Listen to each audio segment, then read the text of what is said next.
প্রিয় দর্শক আসসালামু আলাইকুম। বিবিসি বাস ইউটিউব চ্যানেলের পক্ষ থেকে আপনাদের সকলকে স্বাগতম। আজকে আমি নিয়েছি বিষকাঁঠালি গাছ নিয়ে।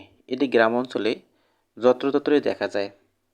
বিষকাঁঠালি গাছ এটি মূলত স্যাঁতস্যাঁতে মাটিতে বা জলাশয়ের ধারে বেশি জন্মে থাকে। গ্রাম বাংলায় এটি একটি সুপরিচিত ভেষজ উদ্ভিদ। বিষকাঁঠালি ব্যথা নিরাময়ে, যেমন বাতের ব্যথা বা শরীরের কোনো স্থানের দীর্ঘস্থায়ী ব্যথা কমাতে এর পাতার রস মালিশ করা হয়। চর্মরোগে দূর করতে দাউদ, চুলকানি বা একজিমার মতো চর্মরোগে বিষকাঁঠালির পাতা বেটে লাগালে ভালো ফল পাওয়া যায়।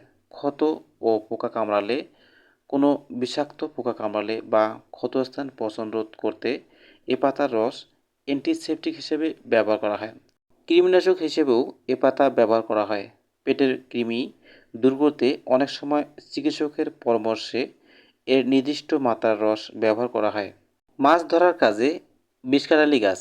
গ্রামাঞ্চলের পুকুরে মাছ ধরার আগে পানির অক্সিজেন সাময়িকভাবে মাছ ভাসিয়ে তুলতে এই গাছ ব্যবহার করা হয়।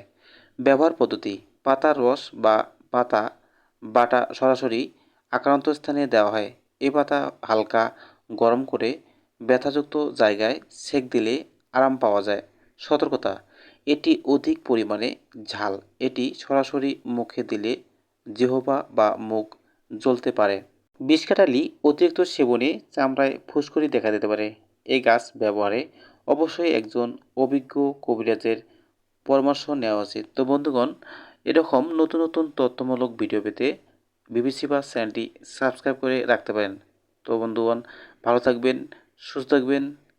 আজকের মতো এখানে শেষ করতেছি। আল্লাহ হাফেজ।